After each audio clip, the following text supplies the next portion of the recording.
Sir, it's a message from the British 1st Airborne. Out of ammo. God save the king.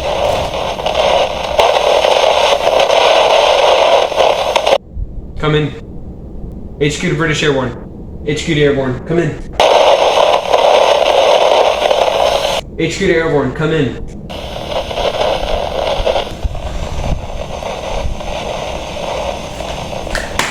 Good night.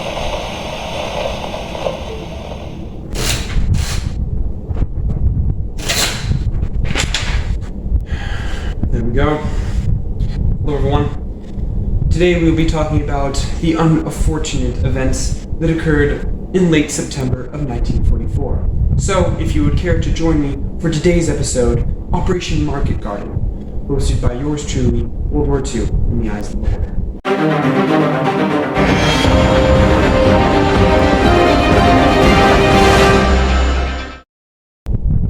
It is late August 1944.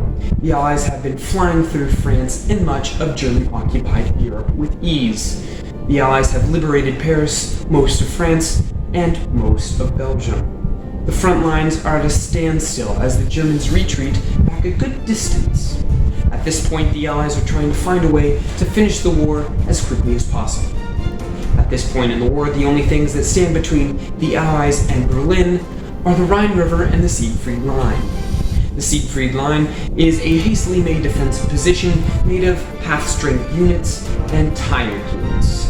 However, with the Allies stretched out as much as they are, the Siegfried Line is still a serious obstacle. In order to get past this line, General Montgomery proposed an idea. Operation Market, representing the airborne troops, and Operation Garden, representing the ground push, was planned in early August of 1944. Montgomery's plan was to land airborne troops past the Siegfried Line and have them take major bridges on the Meuse, Wall, and Rhine rivers in Germany. After taking the bridges, the airborne units would sit tight for a couple days, fending off weak German counterattacks. The same day the troops landed, the British 30th Corps would pierce through the German lines and head north to connect the various bridge spots along Highway 69. The British 30th Corps had an estimated 4 days to complete the objective, and if all the bridges were captured in hell, then the Allies could cross the Rhine River and head straight to the heart of Germany, the Ruhr Valley. If all went as planned, Montgomery planned to end the war by Christmas of 1944. It was a big gamble. There were a lot of things that had to go perfectly to fulfill the plan, but Allied command thought it was worth the risk if the war could be won soon. With General Eisenhower seeing taking the rivers as priority, he gave the go-ahead for Operation Market Garden for September 17th, 1944. The airborne units consisted of the American 101st Airborne units and the 82nd Airborne. The British 1st Airborne Division was to be assisted by the 1st Independent Parachute Brigade, the Polish Independent Parachute Brigade. The American 101st Airborne Division was tasked with taking 5 bridges north of Eindhoven, with the major bridge being the bridge at Somme. The American 82nd Airborne Division was to land just a little south of the town of Nijmegen. They were to take 4 bridges, 2 on the Meuse River, 1 on the Wall River, and 1 at Nijmegen. The bridge in the Nijmegen town was a bridge connecting the 2 rivers of the Wall and the Meuse rivers. The British 1st Airborne Division was assigned to land 8 miles west of Arnhem and take the bridge in the town there. The 1st Polish Independent Parachute Brigade was to land in Arnhem on the 3rd day of the operation. Unlike the airborne landings at Normandy over a month earlier, the airborne units would be landing in broad daylight and in multiple waves. The amount of aircraft needed to take 20,000 men was not present, so multiple drops were planned. One big problem was with the British airborne units. Half of the 1st Airborne men would be landing the next day. With that being said, half of the guys present the first day had to stay and guard the landing site for the rest of their unit to land in the next day, leaving only a quarter of the initial force to try and take the bridge at Arnhem. Also, because airborne units are light, not many anti-tank weapons were brought, which could present a problem if the SS Division groups in the area are stronger than intelligence suggested. On September 17, 1944, over 3,600 Allied bombers, carrying over 20,000 men and around 38 Wacko A-4 gliders, took off to partake in the largest airborne battle in history. The first wave of troops landed at around 2 p.m. From the second the men hit the ground, resistance was already more than anticipated. Right after the landing, the 101st Airborne was pinned for quite a while by an 88mm gun along with a small NG nest. Regardless of this setback, the 101st managed to take and hold all the bridges except the bridge at Sun, which was unfortunately destroyed by German troops. The 82nd Airborne experienced the same resistance. Both the bridges on the Meuse and the canal close to Nijmegen were taken. However, the bridge at Wall was a little more defended and the attack failed, leaving it in German hands. It was a bit of a different story for the British troops of the 1st Airborne. The 1st Airborne had problems from the start, partly because of the poor planning. Because half of the forces that landed on the first day had to sit and protect the landing sites for the guys that would be coming the next day, the amount of men present to take the bridge at Arnhem were less than ideal. The 1st and 3rd Brigades of the 1st Airborne found themselves stuck by a small defensive line of German soldiers. However, while the Germans were preoccupied with the 1st and 3rd Brigade, 2nd Brigade, led by Lieutenant Colonel John Frost, managed to slip by and take the northern end of the bridge at Arnhem, taking up defensive positions in buildings by the north end of the bridge. South of Arnhem, the 3rd Army was making good time, and by 12 p.m. on day 2 of Market Garden, the 30th Corps met up with the troops from the 101st Airborne. Over the night of day 1 and on day 2 of Market Garden, engineers from the 30th Corps constructed a bridge over the Somme River, which had previously been destroyed by the Germans. By night of day 2, the 3rd and 1st Brigades of the 1st Airborne had pushed back the Germans all the way to 1 mile from the bridge at Arnhem. Despite this unfortunate event, the 2nd Brigade was holding strong. The 9th SS Panzer Group tried to cross the bridge, but was met with a hail of small arms gunfire. Despite being alone, the 2nd Brigade managed to destroy many tanks, armored cars, and half-tracks. On day 3, the 1st and 3rd Brigades tried to break the German lines and meet up with Colonel Frost leading the 2nd Brigade of the British 1st Airborne.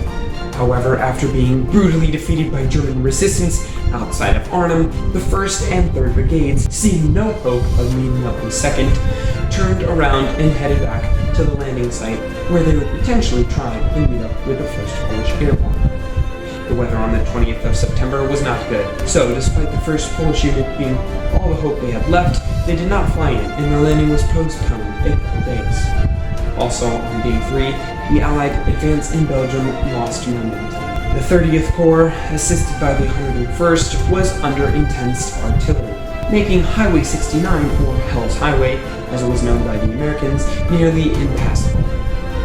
The 300 guns from the 30th Corps were now out of range and useless. However, despite the continual frustration on Highway 69, the 30th Corps met up with the 82nd Airborne late evening of day 3. On day 4, after days of tailing artillery and tank fire, the men of the 2nd Brigade were exhausted. The Germans had slowly killed off many good fighting men, and with lack of water, munitions, and medical supplies, it was only a matter of time before defeat. On day 4, the German 9th SS Division managed to break through and destroy many of the British positions at point-blank range with their various tanks and armored vehicles. Besides the mopping up of small resistance pockets, the Germans moved south towards the bridge and Wall. The 2nd Brigade, the British 1st Airborne, sent a message before surrendering to the Germans. It read, "Out of ammo, God save the King." Also on day 4, the 82nd Airborne received 26 canvas boats from the 30th Corps. These boats would be used to cross the river at Wall. Only about half of these boats made it across in the initial attack, but the men that made it across circled around to the north side of the bridge and with help from tanks of the 30th Corps took the bridge as the Germans withdrew from both sides of the area. On day 5, despite the fact that Operation Market Garden was supposed to be over, the battle was still very much raging. On day 5, the remaining 3,500 British troops of the almost 10,000 at the beginning pulled back to take up strategic positions around the city of Usvik, on the north side of the northern Rhine River. The intention was to hold a bridgehead there until the 30th Corps could reinforce their lines. Also on day 5, after 2 days of bad weather, the 1st and 2nd Brigades of the 1st Polish Independent Brigade landed at a new drop zone in the south side of the Rhine River, near the town of Drau. The 3rd Brigade landed 12 miles south, near the 82nd district of Grave. For the next 3 days, the Polish and British troops would be attacked from both the north and the south sides of the Rhine River. During this time, the American paratroopers and the British 30th Corps were making their way up the line. On Monday, September 25th, the 9th day of battle, what was left of the British 1st Airborne was ordered to cross to the south side of the river and meet up with Polish and American and British units there. On the night of the 25th, the 2,300 exhausted, wounded British men out of nearly 10,000 men initially made it safely across the river. The land that was taken by the 30th Corps and the participating airborne units all the way up to the Wall River eventually stabilized, but many of the critical bridges were not taken. The bridge at Arnhem was later blown up by Allied bombers on October 7, 1944, and this was to prevent its use by German forces. In all, it was not enough to make a big push and end the war by Christmas of 1944. The Allies would continue to have that little pocket until the next major battle in December of 1944. We now know this battle as the Battle of Bulge. Operation Market Garden failed mostly due to the slow pace of reinforcements to the 1st British Airborne units in Arnhem. The small flame that the Allies had burning was snuffed out by the Germans, which intelligence said was weak or non-existent. The amount of anti-tank weapons present was also not much. The Allies did not accommodate the stiff, well-armored panzer divisions and the fierceness of the Germans overall. The speed of the 30th Corps was also too slow to reinforce the units in the north. The 30th Corps did not get to the 4th day objective until 9 days in. In overall, the Axis and the Allies remained at a small standstill for a couple more months. But finally, on March 23, 1945, the Allies would cross and hold the Rhine River. And a couple months later, on May 8th, victory in Europe would be declared. Hello everyone, hope you enjoyed today's video. I would encourage you to like, share, and subscribe, and hit that notification bell so you can see when we come out with new videos. Also, feel free to comment about your favorite thing about this video, or what you learned. And we hope that we will see you in the next episode of World War II in the Eyes of the World.